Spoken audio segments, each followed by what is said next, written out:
ಸುದ್ದಿ ಮನೆಯ ಸಮಸ್ತ ವೀಕ್ಷಕರ ನಮಸ್ಕಾರ. ನಾನು ನಿಮ್ಮ ರವಿ ಸಾಸ್ನೂರ್. ಪೀಟರ್ ಸಿನಿಮಾದಲ್ಲಿ ಭಾಳಷ್ಟು ದೊಡ್ಡ ಸ್ಟಾರ್ ಕಾಸ್ಟ್ ಇದೆ. ಅದರಲ್ಲಿ ಒಂದು ಪ್ರತಿಭೆ ಇಂಟೆನ್ಸ್ ಆಗಿ ಕಾಣಿಸ್ತಿದ್ದಾರೆ ನಮ್ಮ ರವೀಕ್ಷಾ ಶೆಟ್ಟಿ ಅವರು. ಥ್ಯಾಂಕ್ ಯು ಸೊ ಮಚ್ ಅಮ್ಮ, ಹೇಗಿದ್ದೀರಿ? Thank you sir, I am happy to be part of this interview. ನಾನು ಚೆನ್ನಾಗಿದ್ದೀನಿ, ನೀವು ಹೇಗಿದ್ದೀರಾ? ಖುಷಿ ಆಯ್ತಮ್ಮ. ಯೂಶಲಿ ಅದು ಮೊದಲನೇ ಸಿನಿಮಾ ಆಗಲಿ, ಎರಡನೇ ಸಿನಿಮಾ ಆಗಲಿ, ಮೂರನೇ ಸಿನಿಮಾ ಆಗಲಿ, ಕೆಲವು ಆರ್ಟಿಸ್ಟ್ ಅದನ್ನು ತುಂಬ ಗಂಭೀರವಾಗಿ ಅದನ್ನು ರಿಸೀವ್ ಮಾಡ್ತಾರೆ. ಬಟ್ ಕೆಲವರು ನನ್ನ ಮೊದಲನೇ ಸಿನಿಮಾನು ಚೆನ್ನಾಗಾಗುತ್ತೆ, ಸೆಕೆಂಡ್ ಹಂಗಾಗುತ್ತೆ, ಥರ್ಡ್ ಹಂಗ, ನಾನು ಮಾಡೋ ಪ್ರತಿ ಸಿನಿಮಾನು ಚೆನ್ನಾಗಿ ಆಗಬೇಕು ಅಂತ ಒಂದಷ್ಟು ಜನ ಫುಲ್ಲು ಇಂಟೆನ್ಸ್ ಆಗಿ ಕಾಣಿಸ್ತಿರ್ತಾರೆ. ಪೀಟ್ರಲ್ಲಿ ಹಾಗೆ ನೀವು ಕಾಣಿಸ್ತಿದ್ದೀರಿ. ಹೇಗಿತ್ತು ನಿಮ್ಮ ಪಾತ್ರ? ಚಾಲೆಂಜಸ್ ಎಲ್ಲ ಹೇಗಿತ್ತು ಸಿನಿಮಾದಲ್ಲಿ? ಈ ಪಾತ್ರ ತುಂಬ ಚಾಲೆಂಜಿಂಗ್ ಆಗಿತ್ತು ಸರ್. ನಾನು ಸೆಲೆಕ್ಟ್ ಆಗೋ ಮುಂಚೆನೇ ರಾಧಾ ಅನ್ನೋ ಕ್ಯಾರೆಕ್ಟರ್ಗೆ ಜಾನ್ವಿ ಅವರು, ಎಸ್ ಜಾನ್ವಿ ಅವರು ಮತ್ತೆ ರಾಜೇಶ್ ಸರ್ ಆಲ್ರೆಡಿ ಸೆಲೆಕ್ಟ್ ಆಗಿದ್ರು. ಇನ್ಮೇಲೆ ಮೇರಿ ಕ್ಯಾರೆಕ್ಟರ್ಗೆ ಮ್ಯಾಮ್ ಆಗಲಿ ಎಲ್ಲ ಆಲ್ಮೋಸ್ಟ್ ಕ್ಯಾರೆಕ್ಟರ್ಸ್ ಎಲ್ಲಾನು ಮೇನ್ ಕ್ಯಾರೆಕ್ಟರ್ಸ್ ಎಲ್ಲರೂ ಸೆಲೆಕ್ಟ್ ಆಗಿದ್ರು. ಸೊ ಮೀರಾ ಅನ್ನೋ ಕ್ಯಾರೆಕ್ಟರ್ ಮಾತ್ರ ಪೆಂಡಿಂಗ್ ಇತ್ತು. ಆ್ಯಂಡ್ ನನಗೆ ತುಂಬ ಚಾಲೆಂಜಿಂಗ್ ಆಗಿತ್ತು. ಬಿಕಾಸ್ ನಾನು ಆಲ್ರೆಡಿ 3 ಸಿನಿಮಾಗಳನ್ನ ಮಾಡ್ತಾ ಇದ್ದೆ ಇದರ ಜೊತೆಗೆ. ಪೀಟರ್ ಸೆಲೆಕ್ಟ್ ಆಗೋ ಮುಂಚೆ ಧರಣಿ ಅಂತ ಒಂದು ಸಿನಿಮಾ, ಸುಧೀರ್ ಶಾನ್ಭೋಗ್ ಅವರು ಅನಂತು ವರ್ಸಸ್ ನುಸ್ರತ್ ಮಾಡಿದ್ರು. ಎಸ್, ಅದು ತುಂಬ ಒಳ್ಳೆ ಕಾನ್ಸೆಪ್ಟ್. ಅಂದ್ರೆ ನನ್ನ ಪಾತ್ರ ತುಂಬ ವಿಭಿನ್ನವಾಗಿದೆ, ಯುನೀಕ್ ಆಗಿದೆ. ಹಾಗೆ ಸೀಟೇಜ್ ಅನ್ನ ನನ್ನ ಮೊದಲನೇ ಸಿನಿಮಾ ಸೀಟೇಜ್ ಅದ್ರ ಸಹ ಇನ್ನೊಂದು ಶೂಟಿಂಗ್ ಆಗ್ತಿತ್ತು. ಇನ್ನೊಂದು ಸಿನಿಮಾ ಸಹ ಶೂಟಿಂಗ್ ಆಗ್ತಾ ಇತ್ತು, ಬಟ್ ಅದು ಪೋಸ್ಟ್ ಪ್ರೊಡಕ್ಷನ್ ಹಿಟ್ ಆಗಲಿಲ್ಲ. ಸೊ ಈ 3 ಸಿನಿಮಾಗಳ ಜೊತೆ ನಾನು 4ನೇ ಸಿನಿಮಾ ಆಗಿ ನಾನು ಸೆಲೆಕ್ಟ್ ಆಗಿದ್ದು ಪೀಟರ್ ಸಿನಿಮಾ. ಸೊ ಇದು ಒಂದು ವಿಭಿನ್ನವಾದ ಪಾತ್ರ. ಆ್ಯಂಡ್ ನನಗೆ ಈ ಸಿನಿಮಾಗೆ ಇದೇ ಪಾತ್ರ ಸೂಕ್ತವಾಗಿತ್ತು. I was damn sure like this is going to work out. ನಾನು ರಾಧಾ ಆಗಿದ್ರೆ ಅದು ನನಗೆ ವರ್ಕೌಟ್ ಆಗ್ತಿರ್ಲಿಲ್ಲ. ಸೊ ಪೀಟರ್ ಅನ್ನೋ ಮೂವಿಲಿ ನಾನು ಮೀರಾ ಆಗಿ ಬಂದಿದ್ದರೆ ಅದು ನನಗೆ ವೈಡರ್ ಆಡಿಯನ್ಸ್ಗಾಗಲಿ ಡಿಫ್ರೆಂಟ್ ಡಿರೆಕ್ಟರ್ಸ್ಗಾಗಲಿ ರೀಚ್ ಆಗೋದಕ್ಕೆ ದಿಸ್ ಇಸ್ ಅ ರೈಟ್ ಏನೋ ಒಂದು ರೋಲ್ ಅಂತ ನನಗೆ ಫಿಕ್ಸ್ ಆಯಿತು. ಆ್ಯಂಡ್ ಸಿನಿಮಾದ ಸ್ಟೋರಿ ಆಗಲಿ, ಸ್ಕ್ರೀನ್ ಪ್ಲೇ ಆಗಲಿ, and I was very confident on the director. ನನ್ನ ಕತೆ ಕೇಳಿದಾಗಲೇ ಅವ್ರು ಕೊಟ್ಟಿದ್ದ ನರೇಷನ್ ಆಗಲಿ, ಒಂದು ಮೈನ್ಯೂಟ್ ಡೀಟೇಲಿಂಗ್ ಅವ್ರು ಮಾಡ್ಕೊಂಡಿದ್ದು ಈ ಪಾತ್ರದೊಂದು ಇಂಪಾರ್ಟೆನ್ಸ್ ನನಗೆ ಕತೆ ಹೇಳಿಬಿಟ್ಟು ದೇರ್ ಆರ್ ಮೆನಿ ರೀಸನ್ ನಾನು ಈ ಪಾತ್ರಕ್ಕೆ ಕೆಲವ್ರನ್ನ ಕೇಳೋ ಅಂತ ಒಂದು ಪರಿಸ್ಥಿತಿ ಇತ್ತು. In fact my family. So sir ಏನಂತಿದ್ರು, ಸ್ಟೋರಿ ಎಲ್ಲ ನರೇಷನ್ ತಗೊಂಡ್ಮೇಲೆ she might not get back ಅಂತ ಅನ್ಕೊಂಡಿದ್ರಂತೆ. That is what I heard from him. But ನಾನು ಹೋಗ್ಬೇಕಾದ್ರೆ ಹೇಳಿದ್ದು, ಸರ್ ಈ ಪಾತ್ರನ ನಾನು ಮಾಡಲೇಬೇಕು. So I wanted to prove myself. But ಒಂದು ಮಾತು ನನ್ನ ಮನೇಲಿ ಕೇಳ್ಕೊಂಡು ಬರ್ತೀನಿ. ಬಟ್ ಏನು ಅಂತ ನಿಮಗೆ ಮೀನ್ಸ್ ಮೂವಿ ರಿಲೀಸ್ ಆದಮೇಲೆ ಗೊತ್ತಾಗುತ್ತೆ. ಸೊ ನನ್ನ ತಾಯಿಯವ್ರ ಜೊತೆ ನಾನು ಈ ಒಂದು ಪಾತ್ರದ ಬಗ್ಗೆ ಡಿಸ್ಕಷನ್ ಮಾಡಿದೆ. But I was damn sure ನಾನು ಈ ಸಿನಿಮಾ ಈ ಪಾತ್ರ ಮಾಡೇ ಮಾಡ್ತೀನಿ ಅನ್ನೋದು ನನಗೆ ಆ ಕತೆ ಕೇಳಿದಾಗಲೇ ಗೊತ್ತಾಗಿತ್ತು. ಸೊ ಮನೆಯವ್ರ ಹತ್ರ ನಾನು ಒಂದು ಮಾತು ಹೇಳಬೇಕಾಗಿತ್ತು. ಆ ಒಂದು ರೆಸ್ಪಾನ್ಸಿಬಿಲಿಟಿ ಅಥವಾ ಅವ್ರನ್ನ ಕನ್ವಿನ್ಸ್ ಮಾಡೋದು ನನ್ನ ಕೈಯಲ್ಲಿತ್ತು. Actually that was a right call ಅನ್ಸುತ್ತೆ ನನ್ನ ಪ್ರಕಾರ. ಅಂದ್ರೆ it should be very clear ಅಲ್ವಾ? ಎಸ್ ಅಲ್ವಾ. ಕೆಲವೊಂದು ಸಲ ನಾವು ನಮ್ಮ ಒಂದು ಒಪಿನಿಯನ್ನ ವ್ಯಕ್ತಪಡಿಸಿದ್ರೆ it's good rather than waiting. Because ಎಲ್ಲ ಸಿಚುವೇಶನ್ನು ಹ್ಯಾಂಡಲ್ ಮಾಡುವಂಥ ರೆಸ್ಪಾನ್ಸಿಬಿಲಿಟಿ ನಮಗಿರುತ್ತೆ. So we have cross that what initial ಆಗಿ ನಾನು 3 ಸಿನಿಮಾ ಮಾಡಿದ್ರಿಂದ ಒಂದು ರೆಸ್ಪಾನ್ಸಿಬಿಲಿಟಿ ಮೀನ್ಸ್ ಹೇಗೆ ಒಂದು ಸಿಚುವೇಶನ್ನ ಡೀಲ್ ಮಾಡಬೇಕು, ಹೇಗೆ ಹ್ಯಾಂಡಲ್ ಮಾಡಬೇಕು ಅಂತ ಆಲ್ರೆಡಿ ಗೊತ್ತಿರುತ್ತೆ. So I was damn sure like I would handle this situation. So ನಾನು ನಮ್ಮ ಫ್ಯಾಮಿಲಿಗೆ ಹೋಗಿ ಕತೆ ಹೇಳಲಿಲ್ಲ. This is what the situation, this is what the role I am planning to play and I wanted to do this. ನಾನು ಮಾಡ್ತೀನಿ. But ನಾನು ಒಪ್ಪಿಗೆ ಕೊಟ್ಟ ಮೇಲೂ ಅವ್ರಿಗೆ ಜಾಸ್ತಿ ಕನ್ಫ್ಯೂಷನ್ಸ್ ಇತ್ತು. This is one of the driving factor in the cinema. ಈ ಸಿನಿಮಾದಲ್ಲಿ ಈ ಪಾತ್ರದ ಎಲ್ಲ ಪಾತ್ರದ ಪರ್ಫಾರ್ಮೆನ್ಸು ಯುನಿಕ್ ಆಗಿದೆ. And it's highly performing characters ಎಲ್ಲ ಪಾತ್ರಗಳು. ಆ್ಯಂಡ್ ಈ ಪಾತ್ರಕ್ಕೆ ನಾನು ನನ್ನ ಜಸ್ಟಿಫಿಕೇಶನ್ ಕೊಡಲೇಬೇಕಾಗಿತ್ತು. ನಾನು ಕೊಟ್ಟಿಲ್ಲ ಅಂದರೆ, ಪ್ರತಿಯೊಂದು ಪಾತ್ರನೂ ಅವ್ರವ್ರ ಜಸ್ಟಿಫಿಕೇಶನ್ ಕೊಡಲಿಲ್ಲ ಅಂದರೆ ಈ ಸಿನಿಮಾ ಈ ಮಟ್ಟಕ್ಕೆ ಬರ್ತಾ ಇರಲಿಲ್ಲ. ಇವಾಗ ನೀವು ಸಿನಿಮಾ ನೋಡಿದರೆ ನಿಮ್ಗೆ ಅನಿಸುತ್ತೆ ಪ್ರತಿಯೊಂದು ಕ್ಯಾರೆಕ್ಟರ್ಸ್ಗೂ ಅವ್ರದ್ದೇ ಆದಂಥ ವೆಯ್ಟೇಜ್ ಇದೆ. ಆ್ಯಂಡ್ ಆ ಪಾತ್ರ ಆ ಸಿನಿಮಾದಲ್ಲಿ ಇರಲಿಲ್ಲ ಅಂತಂದರೆ ಯು ಫೀಲ್ ದಟ್ ಇಟ್ಸ್ ಎಂಟಿ, ಏನೋ ಒಂದು ಎಂಟಿನೆಸ್ ಕಾಣಿಸುತ್ತೆ. ಸೊ ನೀವು ಸಿನಿಮಾ ಬಂದಮೇಲೆ ಪ್ರತಿಯೊಂದು ಪಾತ್ರನೂ ನೆನ್ಪಿಟ್ಕೊತೀರಾ. ಆ್ಯಂಡ್ ಮನೆಗೆ ಹೋದ್ಮೇಲೂ ಅದ್ರ ಬಗ್ಗೆ ಮಾತಾಡ್ತೀರಾ ಅಥವಾ ನೆನಪು ಮಾಡ್ಕೊತೀರಾ. ಸೊ ಮೀರಾ ಅನ್ನೋ ಪಾತ್ರಕ್ಕೆ ಪ್ರಿಪ್ರೇಷನ್ಸ್ ಆಗಲಿ, ಅವರ ಒಂದು ಆ್ಯಕ್ಟರ್ಸ್ ಎಕ್ಸಿಸ್ಟಿಂಗ್ ಆ್ಯಕ್ಟರ್ಸ್ ಜೊತೆ ಕಾಂಪಿಟೇಷನ್ ಆಗಲಿ ತುಂಬಾ ಇತ್ತು. ಸೊ ಅದರದ್ದೇ ಆ ಪಾತ್ರಕ್ಕೆ ಬೇಕಾಗಿರೋ ಇನ್ವಾಲ್ವ್ಮೆಂಟ್ ಕಮಿಟ್ಮೆಂಟ್ ಆಗಲಿ, ಡೆಡಿಕೇಶನ್ಸ್ ಆಗಲಿ, ಆ ಪ್ರಿಪ್ರೇಷನ್ ಮುಂಚೆನೇ there are a highly impacting scene ಇದೆ ಸಿನಿಮಾದಲ್ಲಿ. ಅದಕ್ಕೊಂದು ಪ್ರಿಪ್ರೇಷನ್ಸ್ ಇದೆಯಲ್ಲ, ಆ ಪಾತ್ರನ ನಮ್ಮೊಳಗೆ ನಾವು ತುಂಬಿಕೊಂಡು ಅದನ್ನು ಯೋಚನೆ ಮಾಡ್ತಾನೆ ಇರಬೇಕು ಪದೇ ಪದೇ. ಆ ಥರ ಒಂದು ಯೋಚನೆಗಳು ಇದ್ರೇ ಈ ಜಸ್ಟಿಫಿಕೇಶನ್ ಮೀರಾಗೆ ಕೊಡೋಕ್ಕೆ ಸಾಧ್ಯ ಆಗ್ತಿತ್ತು ನನಗೆ. ನನಗೆ ತುಂಬ ಖುಷಿ ಆಗ್ತಿರೋದು, ಮೊನ್ನೆ ವೇದಿಕೆ ಮೇಲೆ ಇಷ್ಟು ಮಾತಾಡಲಿಲ್ಲಮ್ಮ ನೀನು. ಇಲ್ಲ ಸರ್, ಬೇಗ ಮೈಕ್ ಇಸ್ಕೊಂಡ್ರಾ ಅಥವಾ ಎಲ್ಲ ಇನ್ನೊಂಚೂರು ತುಂಬ ಜನ ಅಂದರೆ ಸರ್ ನಾನು ತುಂಬ ಡೀಟೇಲ್ ಮಾತಾಡಿದ್ರಿ. I am very happy. ಇಡೀ ಸಿನಿಮಾದ್ದು ಒಂಚೂರು ಚೆನ್ನಾಗಿ ಮಾತಾಡಿದ್ರೆ ಅದಕ್ಕೆ ಕೇಳಿದೆ ನಾನು. ಸರ್ ನಾವು ಒಂದೊಂದು ಸ್ಟೇಜಲ್ಲಿ ಎಷ್ಟು ಮಾತಾಡಬೇಕು ಅಷ್ಟು ಮಾತಾಡಿದ್ರೆ ಸೂಕ್ತ ಅಂತ ಅನಿಸುತ್ತೆ ನನಗೆ. Because I am a beginner. ನನಗೆ ಅಲ್ಲಿ ಏನು ಟ್ರೀಟ್ ಮಾಡ್ತಾರೆ ಮೀನ್ಸ್ ನಾನೊಂದು ಮಾತನ್ನ ಅಲ್ಲಿ ಮತ್ತೆ ನೆಗೆಟಿವ್ ಆಗಿ ತಗೊಂಡು ಅದು ಟ್ರೋಲ್ ಮಾಡೋದು, ಸೊ ಸಿನಿಮಾಗೆ ಎಫೆಕ್ಟ್ ಆಗಬಾರ್ದು ಅದೊಂದು means because I am an a beginner. ಎಲ್ಲರೂ ಇಂಟರ್ವ್ಯೂಸ್ನ ಫೇಸ್ ಮಾಡಿದ್ದಾರೆ, ಎಷ್ಟೊಂದು ಇಂಟರ್ವ್ಯೂಸ್ನ ಫೇಸ್ ಮಾಡಿದ್ದಾರೆ, and they know how to what to talk and what not to talk. Very valid point ಇದೆ ಹೇಳಿದ್ದು.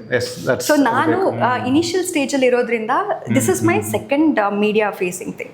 ಸೊ ಫಸ್ಟ್ ಇಸ್ ವಿತ್ ಸೀಟೆಚ್ and this is my second movie. Means ನಾನು ಮೀಡಿಯಾನ ಫೇಸ್ ಮಾಡ್ತಾ ಇರೋದು ಇದು. ಬರುತ್ತೆ ಅಂದ್ಬಿಟ್ಟು ನಾನು ಏನೋ ಒಂದು ಬಾಯಿಗೆ ಬಂದಂಗೆ ಮಾತಾಡಿದ್ರೆ it will impact me in the future. B conscious. ತುಂಬ ಒಳ್ಳೆ ಪಾಯಿಂಟ್. ಕಡಿಮೆ ಮಾತಾಡಿದ್ರು ಪರವಾಗಿಲ್ಲ, ಮಾತಾಡಕ್ಕೆ ಬರಲ್ಲ ಅಂದ್ರೂ ಪರವಾಗಿಲ್ಲ. ಕೆಲವರು ಹಾಗೆ ಹೇಳಿದ್ದಾರೆ, ಅವ್ರಿಗೆ ಸ್ಟೇಜಲ್ಲಿ ಹೋದ್ರೆ ಮಾತಾಡಕ್ಕೆ ಬರಲ್ಲ, ಏನು ಮಾತಾಡಕ್ಕೆ ಬರಲ್ಲ.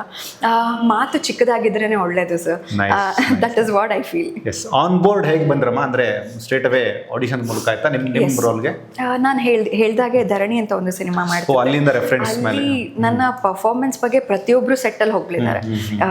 ಡಿರೆಕ್ಟರ್ಗಂತೂ ಐ ಆಮ್ ಲೈಕ್ ವೆರಿ ನನ್ನ ಮಗಳ ಥರ ಅಂತ ಟ್ರೀಟ್ ಮಾಡ್ತಾರೆ. Because he's from the day one ಆ ಪಾತ್ರಕ್ಕೆ ನಾನು ಕೊಟ್ಟಿರೋ ಇಂಪಾರ್ಟೆನ್ಸ್ ಆಗಿರ್ಬೋದು, ಡೆಡಿಕೇಶನ್ ಆಗಿರ್ಬೋದು.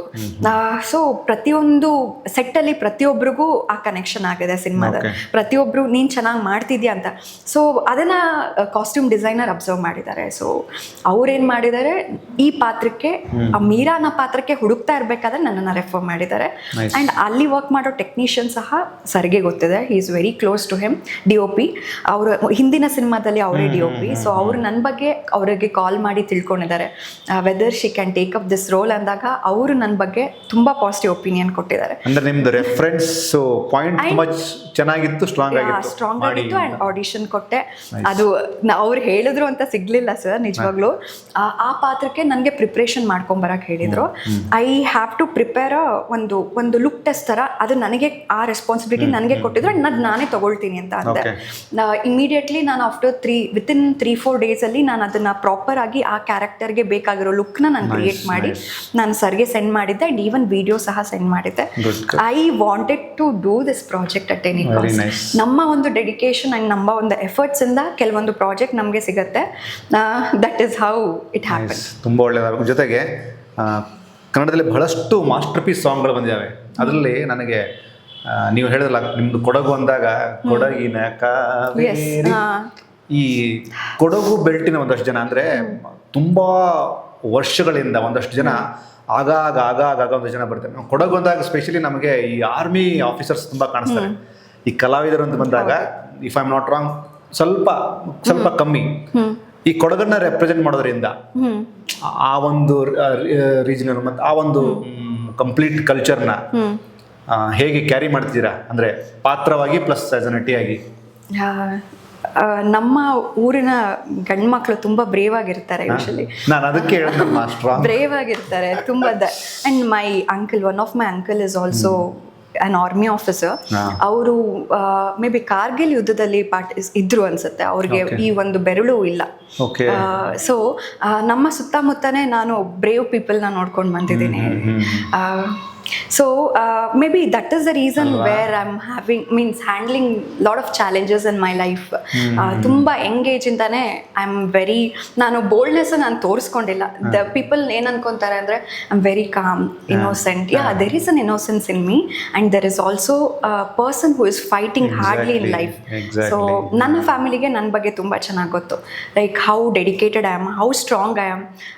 ನಮ್ಮ ಫ್ಯಾಮಿಲಿಲಿ ಏನೇ ಪ್ರಾಬ್ಲಮ್ ಅಂದ್ರೂ ಮೊದಲನೇ ಸಲ ಕಾಲ್ ಬರೋದು ನನಗಿಂತ ದೊಡ್ಡವರಾದ್ರೂ.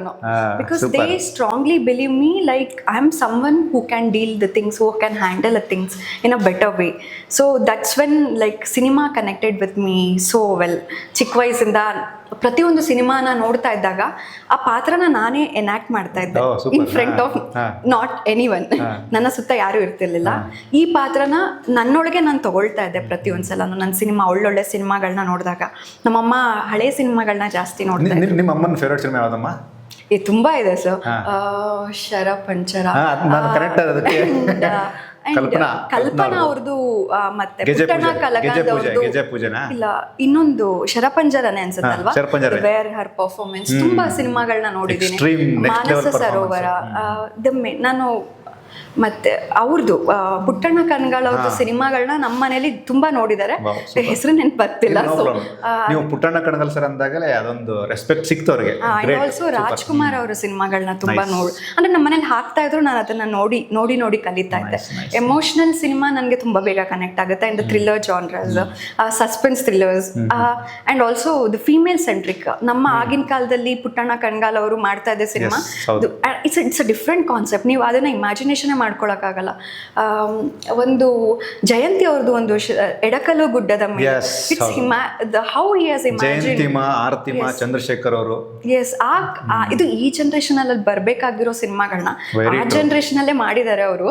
It's like I don't know how the audience accepted in that way. ತುಂಬಾ ಕಮ್ಮಿ ಜನ ನಿಮ್ಮ ವಯಸ್ಸಿನ ಹೆಣ್ಮಕ್ಳು ಮಾತಾಡುವಂತ ಮಾತಿದು. ಅಂದ್ರೆ ಆ ಕಾಂಟೆಂಟ್ ಹೆಂಗಿತ್ತು, ಆ ಕಾಂಟೆಂಟು ನಿಮಗೆ ಎಲ್ಲ ಕಾಲಘಟ್ಟಕ್ಕೂ ಹೊಂದುವಂತ ಕಥೆ ಅದೆಲ್ಲ. ಎಸ್, ಅಂಡ್ ಮಾನಸ ಸರೋವರ, ಒಂದು ಹುಡುಗಿ ಆ ಏಜ್ ಅಲ್ಲಿ ಅವರಲ್ಲಿರೋ ಚಂಚಲತೆ, this disturbed behaviour, they don't have a constant ಏನೋ ಒಂದು ಡಿಸಿಷನ್ ಮೇಕಿಂಗ್ ಇರಲ್ಲ. ಅದನ್ನ ಆವಾಗಲೇ ತೋರಿಸಿದ್ದಾರೆ. ಯಂಗ್ ಏಜ್ ಅಲ್ಲಿ ಲೈಕ್ 20 ಲೆಸ್ ದ್ಯಾನ್ 20 ಅಲ್ಲಿ ಹೇಗೆ ಬಿಹೇವ್ ಮಾಡ್ತಾರೆ ಒಂದು ಹುಡುಗಿ. That's how they have shown in Manasa Sarovara. It's like a unique concept. ಆ ಥರದೊಂದು ಕಾನ್ಸೆಪ್ಟ್ಸ್ ನಾವು ಇನ್ನೂ ಮಾಡಬೇಕು ಅಂತ ಅನ್ಸುತ್ತೆ. ಇಲ್ಲ, ನಿಮ್ಮ ನಾಲೆಜ್ಗೆ ನಂಗೆ ಇಷ್ಟ ಆಗಿದ್ದು ಪೀಟರ್ ಮೇಲೆ ಪುಟ್ಟಣ್ಣ ಕಣಗಲ್ ಅವರ ಬ್ಲೆಸ್ಸಿಂಗ್ಸ್ ಇರಲಿ. ಅಂದ್ರೆ ಇವನ್ ಸುಕೇಶ್ ಶೆಟ್ಟಿ ಕೂಡ those kind of legendary directors in our Kannada cinema who actually work on creating a new content, a unique concept, and Peter is one among them ಅಂತ ಹೇಳ್ಬೋದು. I can feel your emotions towards best cinemas. Peter ಮೇಲೆ ಪುಟ್ಟಣ್ಣ ಅವರ blessings ಇರಲಿ, ರವೀಕ್ಷಾ ಮೇಲೆ ಇಡೀ industry support ಮಾಡಲಿ. And 10th ಬರ್ತಿದೆ cinema, excitement ಆಗಿದೆ. ಅಂಡ್ ತುಂಬಾನೇ ಇದೆ ಸರ್. ಪ್ರತಿಯೊಬ್ಬರಿಗೂ we are eagerly waiting for this day. Almost ನಮ್ದು ಇನ್ನು 2 years ಕಂಪ್ಲೀಟ್ ಆಗಿಲ್ಲ ಈ ಪ್ರಾಜೆಕ್ಟ್ ಸ್ಟಾರ್ಟ್ ಆಗಿ. But since the day one we are expecting, ನಮಗೆ ಗೊತ್ತು ರಿಲೀಸ್ ಆದಮೇಲೆ this cinema is going to create an impact ಅಂತ. ಬಟ್ ನಾವು ಆ ವೇಟಿಂಗ್ ಇರುತ್ತಲ್ಲ, ಯಾವಾಗ ರಿಲೀಸ್ ಆಗುತ್ತೆ ಅನ್ನೋದಿರುತ್ತಲ್ಲ.